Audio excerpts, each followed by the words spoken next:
Friends, स्वागत है आपका वीर मिश्रा हिंदी एजुकेशन चैनल में। बच्चों, जो आज का हमारा जो टॉपिक है, आज की हमारी जो शुरुआत है वह है भूगोल से हो रही है। और हम भूगोल के बारे में एक ही टॉपिक जो जो भूगोल के अंतर्गत आता है, अब हम उसको क्रमबद्ध तरीके से हम उसको पढ़ेंगे। और जो बच्चे तैयारी करने वाले हो या 6 से लेकर 10 तक 12 तक जो भी जिस क्लास पढ़ने वाला हो, उसके लिए जो है यह विषय क्या है, बहुत ही ज़रूरी है और सामान्यतः एग्जाम में पूछा भी जाता है। तो सबसे पहले मेरी एक छोटी शुरुआत है और वह शुरुआत है भूगोल के बारे में। भूगोल किसे कहते हैं और भूगोल क्या है, भूगोल के जनक कौन से हैं। तो सबसे पहले जो है हम जानेंगे कि भूगोल का अर्थ क्या होता है। सामान्यतः हम आप यही पढ़े हुए हैं कि जो भूगोल है वह क्या है, दो भागों में बांटा गया है। एक है आपका भू और दूसरा क्या है, गोल। अर्थात जो है भू मतलब क्या होता है, पृथ्वी। पृथ्वी क्या है, गोल है, इसी को भूगोल कहा जाता है।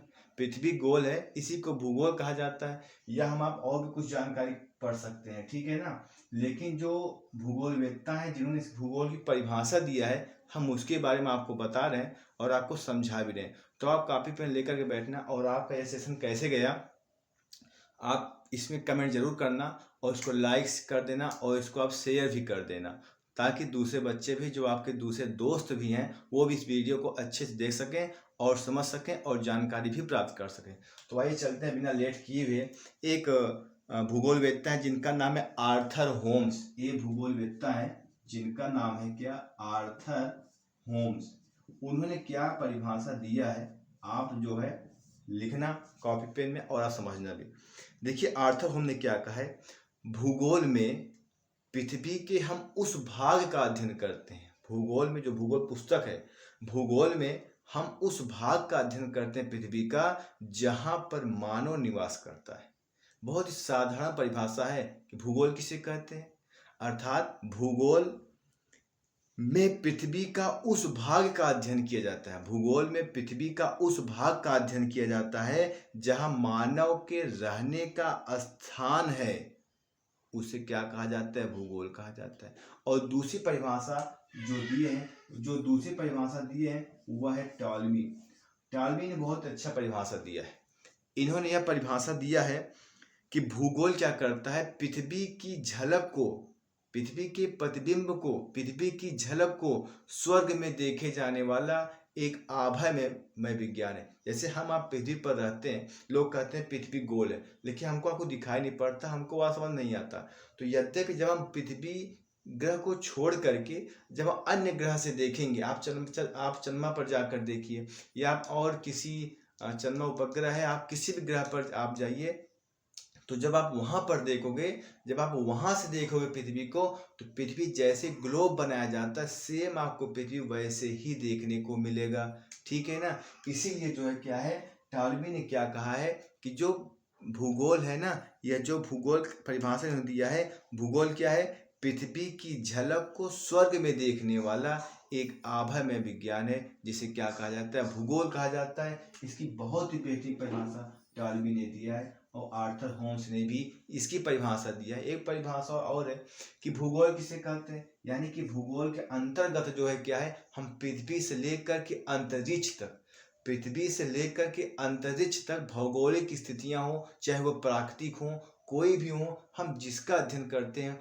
उसी को भूगोल कहा जाता है। इस पृथ्वी पर जितने भी चीज़ें, जितने भी संसाधन हैं हमारे, और इस पृथ्वी से लेकर के आकाश के बीच में जिसका वर्णन किया जाता है, जिसमें लिखा जाता है, उसी को क्या कहा जाता है, भूगोल कहा जाता है। और हमारी पृथ्वी क्या है, वह गोल है। एक जैसे जो ग्लोब होता है, वह पृथ्वी क्या एक नमूना होता है, अर्थात पृथ्वी ही हमारी क्या है, एक ग्लोब है। हम पूरी पृथ्वी को एक साथ नहीं देख सकते, इसीलिए संपूर्ण पृथ्वी को देखने के लिए एक ग्लोब का निर्माण किया गया है। तो इसे क्या कहा जाता है, भूगोल कहा जाता है, ठीक है ना। उसके बाद हमारी जो दूसरी बात आती है, वह दूसरी बात हमारी आती है कि भूगोल के जनक कौन है। भूगोल के जनक कौन है, तो भूगोल के आप जनक आप पढ़े होंगे, कोई भूगोल का पिता, भूगोल के जनक जो है वर्तमान आधुनिक। लेकिन जो अधिकांश जो माने जाते हैं भूगोल के जनक, वो माने जाते हैं हिकेटियस। कौन माने जाते हैं, भूगोल के जो जनक हैं वह माने जाते हैं कौन, हिकेटियस। देखिए वर्तमान में लोग इनका नाम चर्चा क्यों है, क्योंकि हिकेटियस ने क्या किया था, सर्वप्रथम क्या किया था, उन्होंने यह जानकारी प्राप्त की थी, उन्होंने यह बताया था कि इस स्थल के चारों ओर क्या है, जल ही जल है। इस जो पृथ्वी है ना, पृथ्वी के चारों ओर जल है। और उसके अलावा हिकेटियस ने क्या किया था, इन्होंने क्या बताया था, इन्होंने 2 महाद्वीपों के बारे में वर्णन किए थे।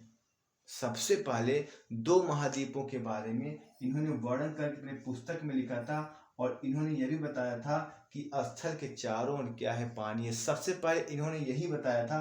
इसीलिए भूगोल के जो पिता हैं वो हिकेटियस माने जाते हैं।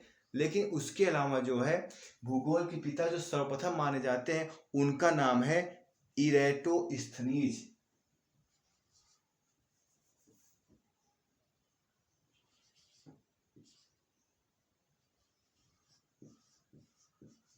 इरेटोस्थनीज।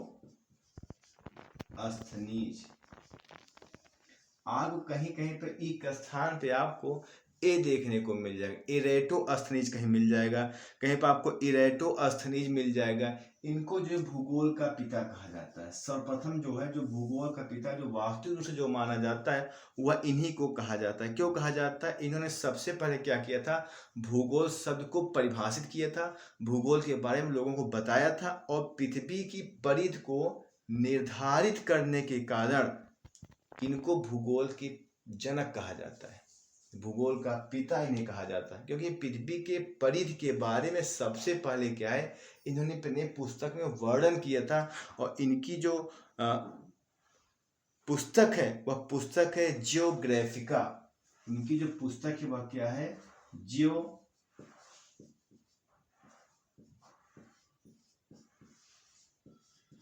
बहुत इंपॉर्टेंट टॉपिक मैं आपको पढ़ा रहा हूं, जियोग्राफिका। इनकी जो सबसे पहली पुस्तक है वह है जियोग्राफिका। में इन्होंने क्या किया था, भूगोल के लिए सर्वप्रथम सभी अपनी जानकारी ये अपने इसी पुस्तक में लिखे थे, किसमें, जियोग्राफा के बारे में। इसीलिए सर्वप्रथम जो भूगोल के जो जनक हैं वह इरेटोस्थनीज या इरेटोस्थनीज को कहा जाता है। लेकिन वर्तमान में जब से इन्होंने जो है क्या, हिकेटियस ने जो है स्थल के चारों ओर पानी बताया और 2 महाद्वीपों के बारे में वर्णन किया, तो कुछ लोग जो भूगोल के जनक जो है हिकेटियस को मानते हैं। तो ये तो हो गया जो भूगोल के जनक हो गए, ठीक है। भूगोल के आधुनिक जनक कह सकते हो आप इनको, और उनका भूगोल जनक वो तो है ही।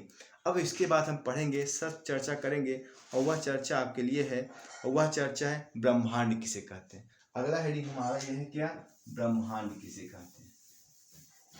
आप टॉपिक को आप ध्यान से समझते हुए चलना जो है, अगर आपको जहां पर समझना है आप कमेंट करके जो है आप पूछ सकते हो। हमारा जो टॉपिक है वह क्या है, ब्रह्मांड है।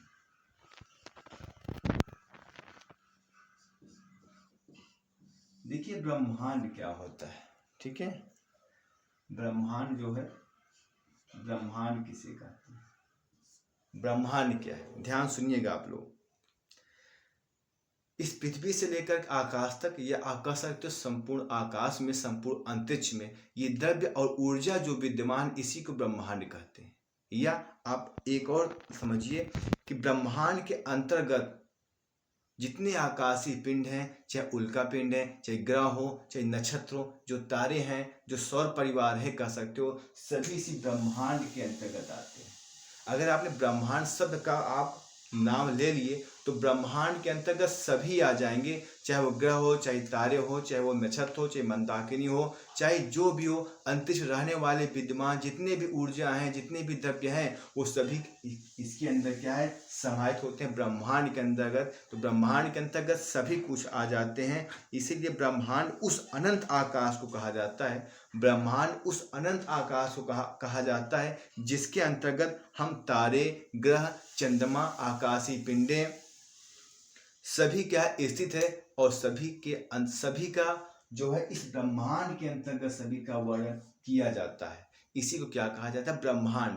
इसी को ब्रह्मांड कहा जाता है। और उसके बाद जो है ब्रह्मांड में एक शब्द और है, वह गैलेक्सी अर्थात मंदाकिनी किसे कहा जाता है, एक शब्द है और वह क्या है, मंदाकिनी। देखिए ब्रह्मांड का जो व्यास है, व्यास आप पढ़े हो, व्यास मतलब क्या होता है, तो ब्रह्मांड का जो व्यास है वो 10⁸ प्रकाश वर्ष है। ब्रह्मांड का जो व्यास है, ये ब्रह्मांड का जो व्यास है पूरा ना, ये कितना है, 10⁸ प्रकाश वर्ष है। प्रकाश वर्ष है, ठीक है ना। तो इसका जो व्यास है इसका वर्णन कभी कभी एग्जाम पूछ लेता है। अब हम चर्चा करेंगे कि मंदाकिनी क्या है। देखिए मंदाकिनी वो होता है कि जो आकाश में जो है एक तारा का समूह होता है जो कि हमको एक धुंधला दिखाई पड़ता है, और उसके बाद जो है यह एक गैस पुंज है जो तारा निर्माण के शुरुआत में सहायक होता है। यह एक क्या है, गैस पुंज के समान होता है जो तारा के बनने में, यानी ताराओं के समूह में क्या है, ये उनकी सहायता प्रदान करता है। अर्थात इस प्रकार से ब्रह्मांड में जो है करोड़ों मंदाकिनियाँ होती हैं, करोड़ों गैलेक्सी होते हैं। गैलेक्सी मतलब मंदाकिनी। तो मंदाकिनी ब्रह्मांड में बहुत सारे हैं, अनंत हैं, असीम हैं, जो है करोड़ों जो हैं। तो इस प्रकार से पृथ्वी की भी एक मंदाकिनी है, पृथ्वी की भी एक मंदाकिनी है, पृथ्वी पर भी एक मंदाकिनी है। अर्थात पृथ्वी की जो मंदाकिनी है उसका नाम है आकाशी, यानी कि कह सकते हो आकाश गंगा। पृथ्वी पर जो मंदाकिनी है, पृथ्वी का जो मंदाकिनी है उसका नाम क्या है, आकाश गंगा। आकाश गंगा इसे कहते हैं। पृथ्वी का जो मंदाकिनी है वह क्या है, आकाश गंगा है। अब देखिए आकाश गंगा को इंग्लिश में मिल्की वे भी कहते हैं। मिल्की वे आकाश गंगा को इंग्लिश में कहते हैं, आप उसको सबसे भी आप परिचित रहिए। तो इस प्रकार से इस मंदाकिनी का जो 80% जो भाग है, इस आकाश गंगा का जो 80% जो भाग है वो किस आकार का है, वह सर्पीला आकार का है। अर्थात वो सर्प के आकार का, आप देखोगे ऐसे ऐसे ऐसे बना रहेगा, ठीक है ना। तो ये क्या हुआ, हमारा आकाश गंगा हुआ। अर्थात आकाश गंगा क्या है, पृथ्वी की एक मंदाकिनी है। और ऐसे ब्रह्मांड में बहुत सारे मंदाकिनियाँ क्या है, वह विद्यमान है। और आकाश गंगा की सबसे नजदीकी मंदाकिनी को देवयानी कहा जाता है, ठीक है। जो पास में है उसको देवयानी कहा जाता है। और जो नवीनतम जो एक नया मंदाकिनी है, मंदाकिनी बता दी कि तारा को समूह कहा जाता है, आप कह सकते हो एक प्रकार से। तो जो जो नया मंदाकिनी पाया गया उसका नाम क्या है, डवार्फ मंदाकिनी। क्या है, डवार्फ।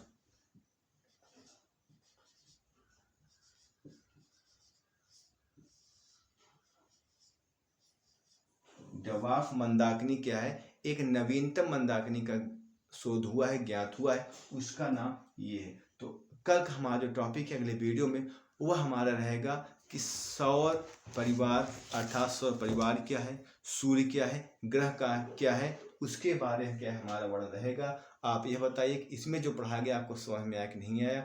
अगर आपको जो भी चीज़ समझ में आया हो आप कमेंट करके आप उससे पूछ सकते हो। हम आपको अगले वीडियो में वो चीज़ हम आपको अच्छे से समझा सकते हैं, आपको उसको हम बता सकते हैं। बहुत बहुत धन्यवाद।